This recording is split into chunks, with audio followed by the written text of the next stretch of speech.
নূহ নবী নাম শুনেছেন তো আপনারা। নূহ নবীর জামানায় প্লাবন কবে হয়েছে?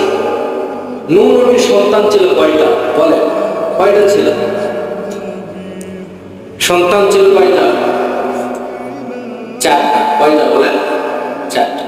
একটার নাম কেনা, এটা তো আমরা সবাই জানি।